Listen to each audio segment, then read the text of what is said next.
Have you ever felt like your entire world was crumbling right inside your own home? Picture this moment. Rain pouring down like it's trying to drown everything, and you're standing behind your bedroom door, eavesdropping on a ruthless ultimatum. That was the moment I, Emily Harper, realized my life would never be the same. Just 3 months ago, I was a 28-year-old woman with a family full of love, a father who was my rock, and memories of my mother, the woman who held us all together. But then, Lauren Mitchell swept in like a silent storm, wiping out everything I'd ever cherished. That night, in our Seattle home, as rain pounded against the windows, I heard Lauren's icy voice cut through the living room. "Either she leaves this house and your life, David, or I'm gone." Her words hit me like a knife to the chest. Lauren, the woman who'd wormed her way into my father's life just 8 months after my mother's death, was now forcing him to choose. Me, the daughter he'd loved for 28 years, or her, the woman I distrusted from the moment we met. I stood there, my breath caught in my throat, waiting for my father's response. But when he spoke, his voice heavy with exhaustion, "Maybe you should head back to Chicago, Emily." My heart shattered.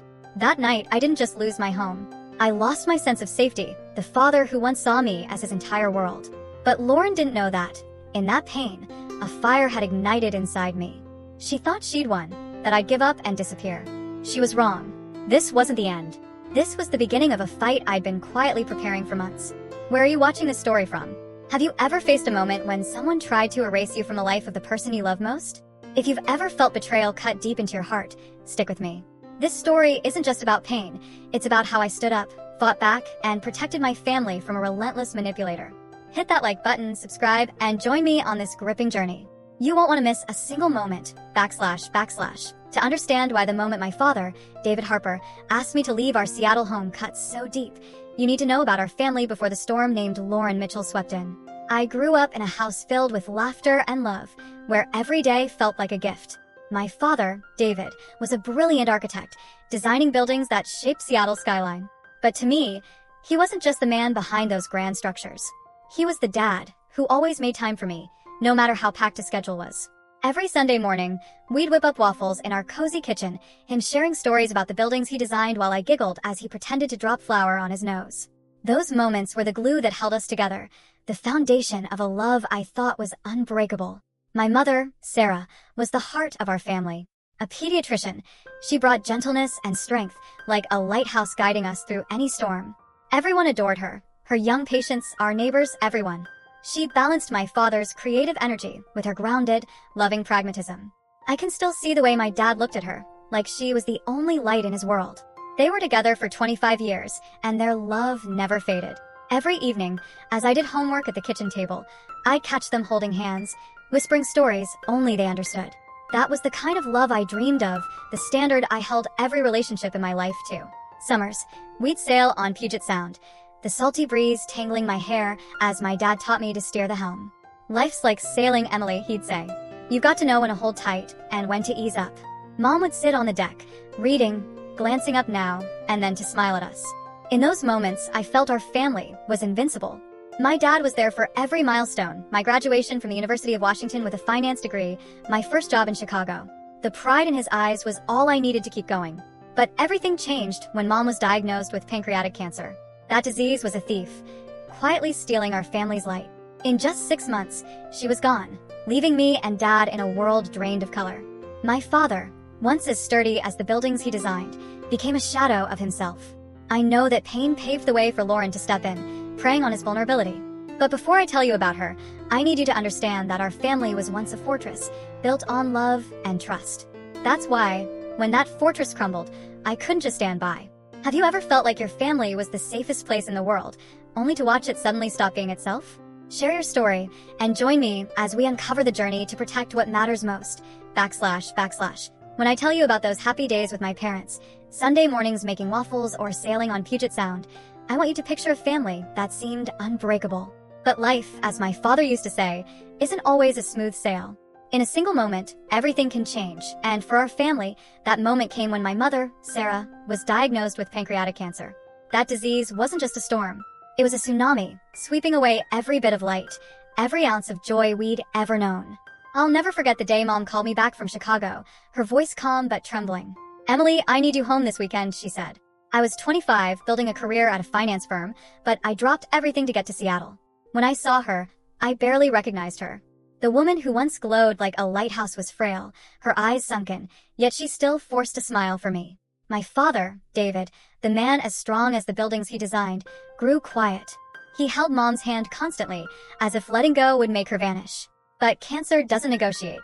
It moved fast, merciless, like a predator that never stops. Just 6 months later, she was gone, leaving me and Dad in a world of shadows. I can't erase the image of my father at her funeral. He stood there, in front of hundreds who came to say goodbye, but his eyes were hollow. The man who once built structures that touched the sky was crumbling inside. He stopped designing, barely ate, and spent hours in the garden Mom loved, staring at the flowers she used to tend. I tried to be there for him, coming home every weekend, cooking meals he wouldn't touch, telling stories to fill the silence. But his grief was too vast, like a black hole swallowing everything. I was shattered, but I tried to be strong for him. Deep down, though, I knew my father had lost not just the woman he loved, but a piece of his soul. That pain, I realized later, opened the door for Lauren Mitchell to walk in.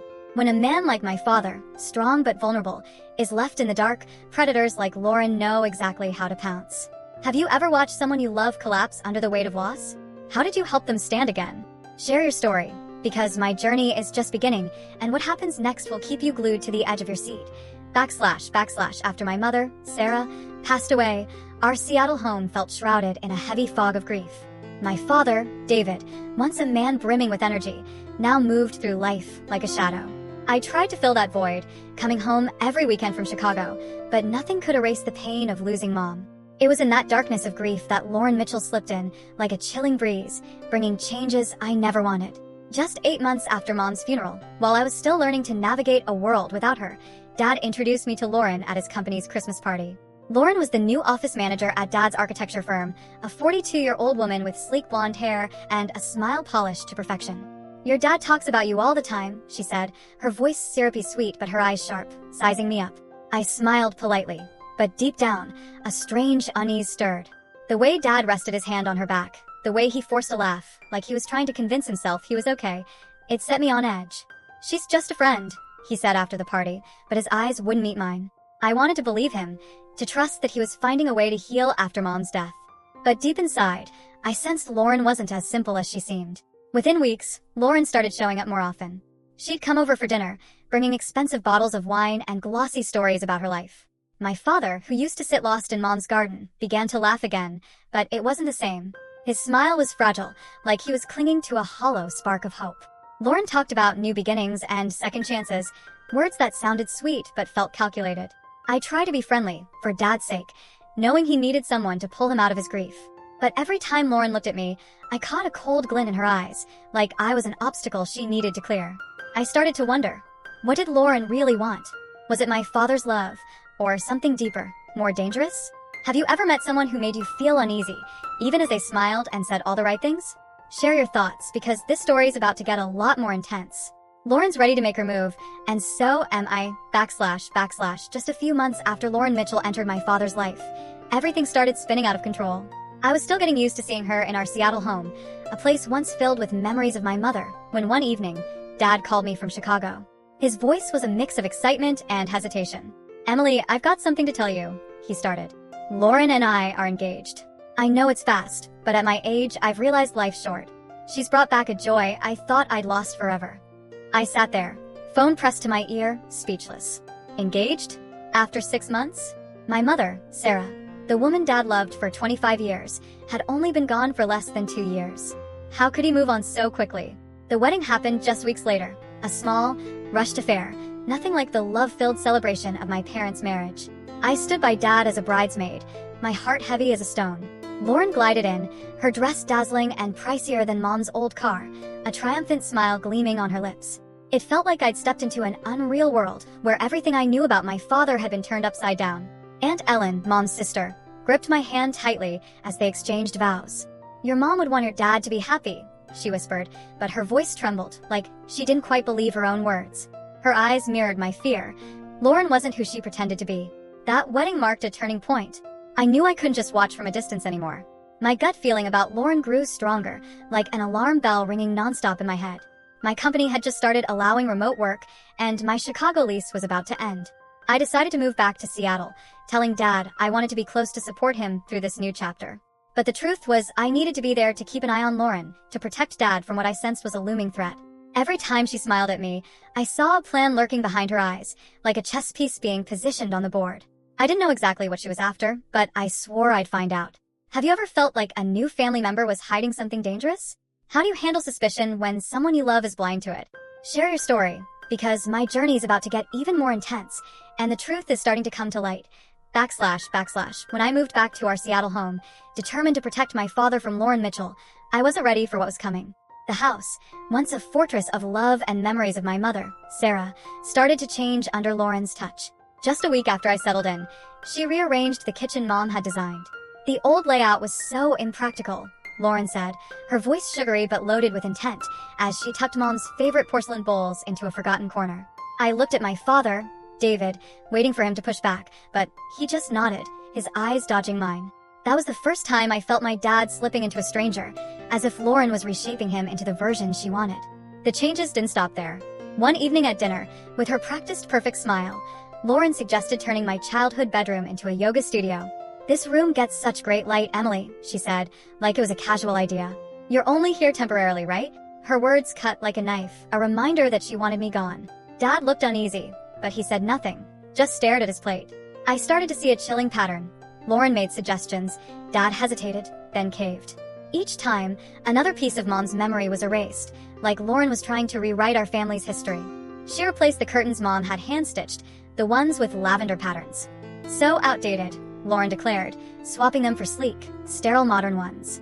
I stood in the living room, feeling like the house was being stripped of its soul. These weren't just physical changes.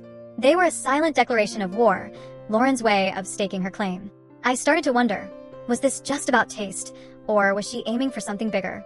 My father, once as steadfast as the buildings he designed, now seemed swept along in Lauren's current, no longer himself.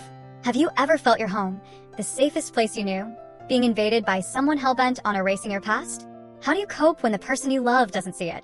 Share your story, because what Lauren does next will make your blood boil, and I'm not about to let her win. // The changes in our Seattle home didn't stop at rearranging the kitchen or swapping out curtains. Lauren Mitchell, like a silent invader, started attacking the very heart of our family, my mother Sarah's keepsakes. One morning, after coming back from a run, I froze in the hallway. The antique family clock, an heirloom passed down through generations, was gone. It used to stand there, ticking like the heartbeat of the house, something Mom cherished. Lauren, with a blank smile, said, "It didn't fit our new vibe. Don't worry, it's safe in storage." But my father, David, looked away, his eyes dodging mine, as if he knew something was wrong. That night, I found the clock listed for sale on an antique auction website. My heart pounded with rage. When I confronted her, Lauren shrugged, just getting it appraised for insurance. By morning, the listing was gone, like it never existed. It didn't end there. Lauren set her sights on Mom's garden, where she'd spent hours tending roses and lavender. One day, I came home to find it torn up, replaced with a stark, modern design Lauren called low maintenance. "Too old-fashioned," she said, as if Mom's 20 years of love were trash. I looked to Dad, hoping he'd speak up, but he just muttered, "Change is sometimes necessary." His words were another stab. Then the family photos, snapshots of Mom and me laughing on Puget Sound's beaches, started vanishing from the walls. In their place were glitzy wedding portraits of Lauren and Dad, as if she was erasing Mom from our history. Each lost keepsake was a piece of Mom wiped away, and I felt like I was being erased too. Fury burned inside me, but I knew I couldn't act rashly. Lauren wasn't just taking over the house. She was after Dad, and maybe his wealth. I realized this wasn't about personal taste. It was a deliberate, cold-blooded plan, and I had to uncover what she was hiding. Have you ever watched your family's treasured heirlooms tossed aside like garbage? How do you stay calm when your past is being erased? Share your story, because what I uncover next about Lauren will send chills down your spine. // After Lauren Mitchell erased my mother's cherished keepsakes, from the antique clock to her beloved garden, I realized she wasn't just after our Seattle home. She was targeting something bigger, my father David's wealth. Lauren's manipulation was no longer petty changes. It had become a calculated, cold-blooded campaign, and alarm bells started ringing in my head. One evening, while working in the living room, I overheard them arguing in the bedroom. Lauren's voice was sharp, demanding, "David, why can't we have a joint account? I'm your wife, and Sarah's life insurance. Shouldn't we use it to renovate the house?" My father's reply was weary. "We need to think carefully, Lauren. That's a lifetime of savings for me and Sarah." But I knew her persistence would soon wear him down, like it always did. The next morning, while cleaning, I found a stack of credit card bills in the trash. My heart stopped when I saw the total. Over $40,000 in just 3 months, blown on designer clothes, luxury spa visits, and unexplained cash withdrawals. The name on the cards? Lauren Mitchell. I trembled with anger and dread. My father, who'd always taught me about financial caution, how could he let this happen? I tried talking to him, but he brushed it off. Lauren needs time to adjust, Emily. She's not used to managing money like we are. But his excuses couldn't hide the truth. Lauren was draining our family's wealth, and Dad seemed blinded by her. I started noticing other red flags. Lauren kept pressing about joint accounts, Mom's life insurance, even suggesting they sell some of Dad's assets to live a little. Her words were wrapped in sweetness, but I saw her true intentions. She didn't just want control over Dad. She wanted everything our family had built. With my finance background, I knew this wasn't random. It was a deliberate plan, and I had to act before it was too late. Have you ever seen someone exploit a loved one's trust for profit? How did you spot the warning signs? Share your story, because what I uncover next will change everything. The tension in our Seattle home reached a breaking point after months of watching Lauren Mitchell erase my mother's memory and target my father David's wealth. I tried to stay calm, observe, and wait for the right moment to act, but one evening, everything exploded. We sat around the dinner table, Lauren's pasta untouched by anyone. She broke the silence with a voice sweet but razor sharp. Emily, you keep scrutinizing every decision we make, like your dad needs protecting from his own wife. Don't you ever get tired? I was stunned, like I'd been slapped. I looked to Dad, hoping he'd speak up, but he just bowed his head, his knuckles white around his fork. I took a deep breath, trying to stay composed. This house has been my family for 28 years, Lauren. I'm just protecting what Mom left behind. Lauren smirked, her eyes flashing with defiance. This is our house now, Emily. David and I don't need you hovering over our choices. Right, David? The air felt frozen. I waited, my heart pounding. Dad looked up, his voice quiet but heavy. Emily, maybe you should go back to Chicago. This situation isn't working for anyone. His words stabbed through my heart. The father who once saw me as his whole world, who taught me to sail and beamed with pride at my graduation, was now choosing a woman he'd known for barely a year over me. Lauren stood, her voice rising. It's time, David. Either Emily leaves this house and our lives, or I'm gone. I can't live with this tension anymore. I looked at Dad, pleading silently for him to push back, but he just shook his head, his eyes full of pain and resignation. Lauren's my wife, Emily. You need to respect that. The betrayal tore me apart. I stood, my voice trembling but firm. I get it, Dad. If that's your choice, I'll go.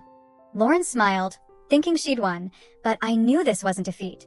It was the first step in a bigger plan. Have you ever been turned away by the person you love most because of someone else? How did you push through the pain of betrayal? Share your story, because what I do next will make Lauren regret underestimating me. / After Lauren Mitchell's ultimatum and my father David's heartbreaking choice, our Seattle home was no longer the place I once called home.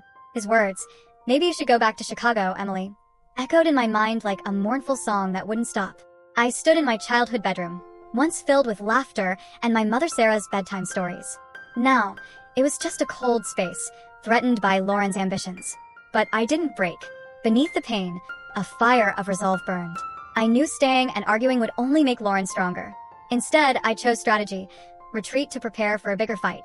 I quietly packed my things, taking only the essentials and the precious keepsakes of Mom's that I'd hidden from Lauren's grasp. Her jewelry box, with the sapphire earrings she said matched my eyes, was carefully wrapped in the emergency bag I'd prepared weeks earlier. I wrote a short letter to Dad, my hand shaking as I put pen to paper. I love you too much to watch you be manipulated. When you're ready to talk, without Lauren, call me. I'll always be your daughter. Each word cut deep, but I knew it was the only way to keep a connection with him. At 11:30 at night, with the lights in Dad and Lauren's room turned off, I slipped my bag into the car. The rain kept falling, as if trying to wash away my pain. As I drove away from the house, I glanced in the rearview mirror, watching the familiar windows fade into the dark. Tears finally spilled, but they weren't a sign of surrender. They were a promise I'd come back, stronger. I texted Mia, my best friend. Emergency plan activated. Need a place tonight. She replied instantly. My door's always open. Lauren thought she'd won by pushing me out, but she didn't know I'd been preparing for this. This wasn't defeat. It was a strategic step back, and I'd make her pay. Have you ever had to leave a beloved place to protect yourself and your loved ones? How did you find the strength to keep going? Share your story, because my journey is about to enter a new phase where the truth starts to unravel. / leaving our Seattle home wasn't defeat. It was the first step in my plan to protect my father, David, from Lauren Mitchell. The sting of Dad's betrayal still burned, but I didn't let it cloud my focus. I moved in temporarily with my best friend Mia, turning her living room into mission control. With my financial analysis experience from my job in Chicago, I decided to use my skills to expose Lauren. She thought I'd given up, but she had no idea I was ready to dig into her past, and what I found made my blood boil. I started with a basic background check, using tools my finance firm employed for client due diligence. Within hours, a picture of Lauren began to emerge. She'd changed her name twice, from Lauren Wilson to Lauren Daniels through her first marriage, then to Mitchell after a divorce. She'd filed for bankruptcy 3 times in 15 years, leaving a trail of maxed-out credit cards and a foreclosed home. But what chilled me was the pattern. Lauren consistently targeted wealthy, older men, often when they were vulnerable. Each relationship ended with her walking away with a hefty sum, leaving her victims shattered. I needed to confirm my suspicions, so I reached out to Nathan Carter, the son of Paul Carter, Lauren's ex-husband from Chicago. After a cautious message, Nathan agreed to a video call. "She's found another one, hasn't she?" he said, his voice thick with bitterness. Nathan revealed that Lauren had conned his father, a real estate developer, out of over $700,000 in 2 years. She persuaded him to change his will, drain his retirement savings, and cut ties with his family. By the time Dad realized, it was too late, Nathan said. She vanished, leaving him with a broken heart and an empty bank account. Nathan's words hit me like a punch to the gut, but they also fueled my resolve. Lauren wasn't just a new wife. She was a professional predator, and my father was her next prey. I swore I wouldn't let her win. Have you ever had to dig deep to uncover the truth about someone your loved one trusted? How did you start? Share your story, because what I do next will take this fight to a whole new level. / After uncovering Lauren Mitchell's dark past through my investigation and Nathan Carter's confirmation, I knew I couldn't fight alone. Lauren was a seasoned manipulator, and to protect my father, David, I needed a team. Luckily, I had Mia and Ethan, my closest friends from college, always ready to stand by my side. In Mia's small Seattle apartment, we turned her coffee table into a strategy hub littered with cold coffee mugs and stacks of sticky notes. Their support gave me the strength to push forward, even as the pain of Dad's betrayal still clawed at my heart. Mia, a psychologist, kept me from falling apart. "Lauren wants you to lose control, Emily," she said, her eyes fierce with determination. "She thrives on emotions to manipulate, but you're stronger than that. Stay focused on the plan." Mia helped me process my anger and grief, reminding me that every step was about saving Dad, not revenge. She organized late-night talks where we dissected Lauren's behavior, comparing her to the psychological manipulators Mia had studied. Those conversations didn't just calm me. They showed me Lauren was playing a long game, and I needed patience to win. Ethan, a cybersecurity expert, brought the technical firepower. "She can't hide everything," he said, his fingers flying across his laptop. Ethan secured my bank accounts, ensuring Lauren couldn't track me. More crucially, he hacked into an old email account of Lauren's, uncovering exchanges with a real estate agent about selling Dad's house. "She's planning to cash out and vanish," Ethan warned. Those findings poured fuel on my resolve. We met every night, plotting our next moves, gathering evidence, safeguarding Dad's assets, and preparing for a confrontation. Mia and Ethan weren't just friends. They were the family I chose, my light in the darkest days. With them, I knew I wasn't alone. Have you ever leaned on friends to get through a crisis? How did they help you? Share your story, because what we uncover next will blow your mind. / With Mia and Ethan's support, I turned the pain of leaving our Seattle home into fuel to expose Lauren Mitchell. She thought I'd vanished, but I was building an arsenal of undeniable evidence. Every move I made was calculated, like a financial analyst assessing risk. Lauren wasn't just a clever manipulator. She was a predator, and I needed razor-sharp proof to cut through her web before she drained my father David's wealth. I started by installing a small security camera in my old bedroom at Dad's house. In the weeks prior, I'd noticed my things being disturbed whenever I was out. Just days later, the camera caught Lauren rifling through my drawers, snapping photos of financial documents, and even trying to crack the small safe where I kept important contracts. Watching her move with the precision of a seasoned thief, I felt a mix of rage and chills. But that wasn't all. One night, I overheard Lauren on the phone in the hallway. "Things are moving slower than planned," she whispered. "The daughter's still lurking, but I'll get him to agree. Just a few more months." When she saw me, her fake smile snapped back into place, but I knew I'd stumbled onto a bigger secret. To solidify my evidence, I reached out to Rachel, a friend and lawyer specializing in financial abuse. Over coffee in Seattle, Rachel reviewed my documents and warned, "You need airtight proof, Emily. If Lauren senses a threat, she'll pivot faster than you can blink. Rachel guided me to protect my assets, so I moved Mom's remaining keepsakes, like her sapphire earrings, to a bank safe deposit box. I also opened a separate account, ensuring Lauren couldn't touch it. Each step was a brick in the wall I was building to shield Dad. This evidence wasn't just papers or videos. It was the spark igniting my hope that I could save Dad from Lauren. I knew the battle was just beginning, but I was ready. Have you ever had to secretly gather evidence to protect someone? How did you keep it under wraps when everything could fall apart? Share your story, because what I uncover next will take things to a whole new level. //. After weeks of quietly gathering evidence against Lauren Mitchell, I lived in a state of hope laced with dread, waiting for the moment the truth would break through. Then, one rainy evening in Seattle, my phone buzzed. My father David's number lit up the screen. His voice trembled as I answered, like he was holding back a tidal wave of emotion. "Emily, honey," he said, his voice nearly breaking, "I think I've made a terrible mistake." Those words were a ray of light piercing the darkness, but they also twisted my heart. I knew Dad was hurting, and I had to be there for him. He told me he'd noticed discrepancies while reviewing papers for an overseas trip Lauren had planned. "I saw huge withdrawals, over $250,000, in the last 2 months," he said, his voice thick with confusion. I had no idea about them. Lauren claimed it was for travel deposits, but he didn't buy it. Then he checked the safe in his office. "Your mom's jewelry, Emily," he choked out. "The diamond necklace from our 20th anniversary, the sapphire ring, they're all gone." Lauren said she'd taken them for cleaning, but when Dad called the jeweler, they had no record. Each word he spoke hit me like a hammer, both painful and validating my suspicions. It didn't stop there. Dad found a passport in Lauren's drawer with a different birth date than she claimed. She said it was a printing error, he recounted, but his voice was heavy with doubt. Then he saw texts on her phone with someone named Marcus, talking about finalizing everything and an offshore account. "I don't know what to do, Emily," he confessed. "She has access to everything." I gripped the phone, feeling both relief and resolve. Dad was finally seeing the truth, but I knew we had to act fast before Lauren caught on. I arranged to meet him at the old diner where we used to have breakfast when I was in high school. "We'll get through this, Dad," I said, keeping my voice steady. This moment was the light at the end of the tunnel, but the fight wasn't over. Have you ever watched a loved one realize they've been deceived? How did you help them face the truth? Share your story, because what happens next will be the biggest turning point in our journey. // I arrived early at the old diner in Seattle, choosing a quiet corner that used to be our Saturday morning spot when I was in high school with my father, David. The place hadn't changed, the rich aroma of coffee, the clink of spoons, but Dad walked in looking like a different man. The architect who once designed skyscrapers was now frail, his shoulders slumped, his eyes heavy with pain and regret. As he sat across from me, my heart ached, but it also swelled with hope. Dad was finally seeing the truth about Lauren Mitchell, and I knew this was my chance to bring him back. "Emily, I'm so sorry," he started, his voice choked with emotion. "After your mom, Sarah, passed, I was terrified of being alone. Lauren made me feel alive again, like I still had a shot at happiness."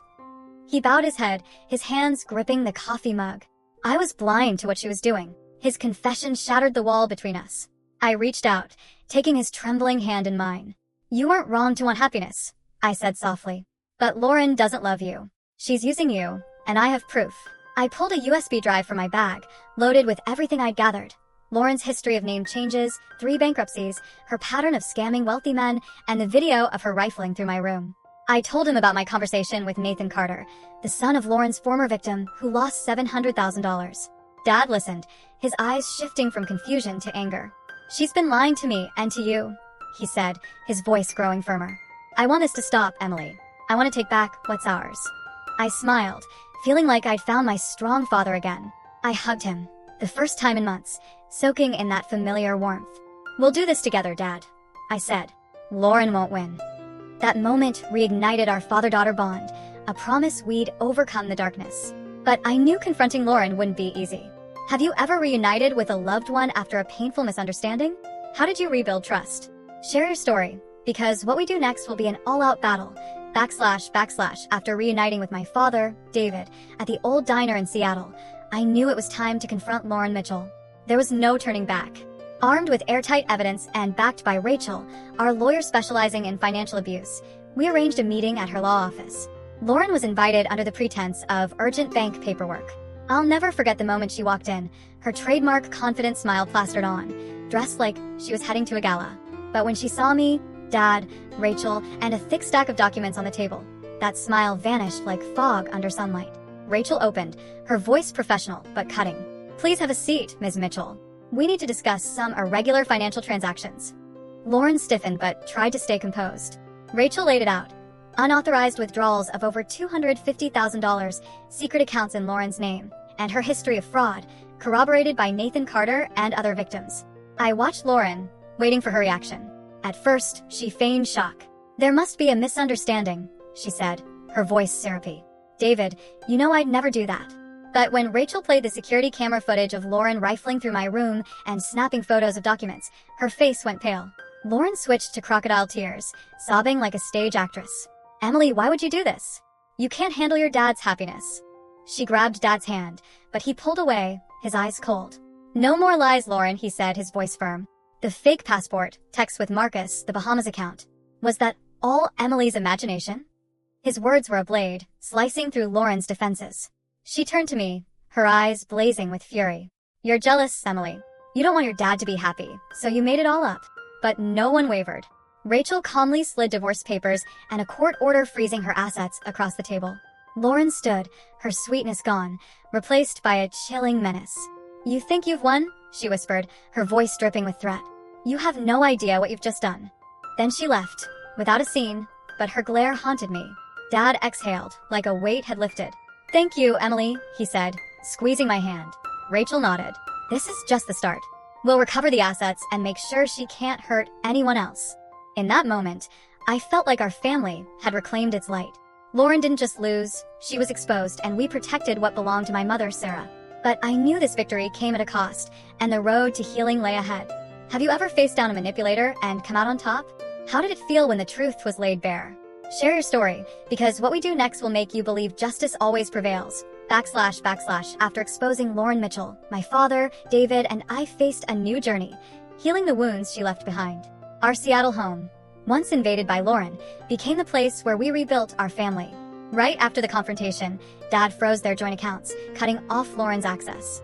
With the help of Rachel, our lawyer, we reclaimed ownership of the house, which had nearly been sold to fund her escape plan.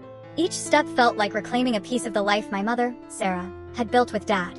We started restoring Mom's memories. Dad and I spent weekends hanging the family photos Lauren had taken down, snapshots of us laughing on Puget Sound's beaches. We replanted Mom's garden, filling it with the roses and lavender she loved. Each shovel of dirt was a promise that Mom's legacy would never be erased. Dad, who'd been broken after Mom's death, worked with a renewed determination. "I let your mom down," he said one afternoon, his hands caked with soil. "But I won't let that happen again." Dad began therapy, confronting not just Lauren's betrayal, but the grief over Mom's loss he'd never fully processed. "I let pain cloud my judgment," he admitted one evening over Mom's favorite pasta recipe. "But you pull me back, Emily." On Sunday nights, we revived our family dinner tradition, sometimes at home, sometimes at Mom's favorite restaurant. Dad's laughter, the first in months, rang out like a healing melody, bringing light to us both. The financial recovery was tougher, with much of Lauren's spending unrecoverable, but Mom's trust funds were safe, thanks to unbreakable provisions. Dad returned to his architecture firm as a consultant, rediscovering his passion in blueprints. Seeing him energized, I felt like I'd found my strong father again. Have you ever helped a loved one heal from a deep hurt? How did you bring light back into their life? Share your story, because our journey doesn't end here. It inspires others to keep going. / Restoring our Seattle home and family bond was a major victory, but I, Emily, realized my story with my father, David, didn't end there. The battle against Lauren Mitchell opened my eyes to financial manipulators, predators who prey on others' pain. I didn't want anyone to endure what my family went through, so I took action. Alongside Nathan Carter, the son of one of Lauren's past victims and others she'd scammed, I founded an advocacy group to raise awareness about financial abuse in relationships. We started by hosting workshops in Seattle, where I shared my story, from how Lauren erased my mother Sarah's memory to how she nearly stole Dad's wealth. Nathan, with his legal expertise, explained how to protect family assets from manipulators. These workshops weren't just educational, they were safe spaces for people to share their pain and find strength. I met others who'd lost loved ones, money, and trust, but rose again, just like me. Each story was a spark, fueling our resolve to stop predators like Lauren. One day, I received an email from the Arizona prosecutor's office. "Your work has been a game changer, Emily," they wrote. A woman, the daughter of a retired doctor, had attended our workshop. She recognized Lauren's manipulation tactics as the predator targeted her father in the same way. Thanks to the workshop, she acted in time, and Lauren was arrested before causing more harm. Reading that email, I felt a deep pride. We hadn't just saved Dad. We'd protected strangers, families who might have been shattered without timely awareness. Our advocacy group is no longer just a project. It's a movement, spreading from Seattle across the US, empowering people to recognize the value of vigilance and unity. My story has become a torch lighting the way for others, and I know my mom, if she were here, would be proud. Have you ever turned your pain into a force to help others? How did you spark change in your community? Share your story, because this journey proves that, together, we can stop the darkness from spreading. / my journey with my father, David, in Seattle isn't just about exposing Lauren Mitchell. It's a testament to the power of patience, loyalty, and family love. Standing in the home we nearly lost, watching my mother Sarah's garden bloom again, I realized that sometimes the greatest victories don't come from head-on battles, but from strategy and persistence. Lauren wanted to tear us apart, erase Mom's memory, and steal Dad's wealth. She never expected my pain to turn into a fire, and with the support of friends like Mia, Ethan, and people like Nathan Carter, I turned that fire into a guiding light. This story taught me that manipulation isn't just about money. It's about exploiting trust, fear of loneliness, and unhealed wounds. But we can fight back. Trust your gut. If someone's pulling a loved one away from family, if strange financial decisions pop up, don't ignore it. My actions didn't just save Dad. Through our advocacy group, we helped others, like the woman in Arizona who escaped Lauren's grip. Every small step you take, from asking questions to seeking truth, can change someone's life. I want you to think, have you ever faced a situation where your instincts screamed something was off? Is someone in your life being manipulated without realizing it? Or how have you turned pain into a drive to protect a loved one? Share your story in the comments. Your experiences could inspire or even save someone quietly struggling. Together, we can build a vigilant, supportive community. If this story resonated with you, hit that like button to show your support. Subscribe so you don't miss more inspiring stories, and share this video with anyone who might need to hear it. Let's spread awareness about financial manipulation so no one has to suffer like my family did. Thank you for joining me on this journey. Remember, sometimes our greatest strength lies in believing in ourselves and never giving up. See you in the next video.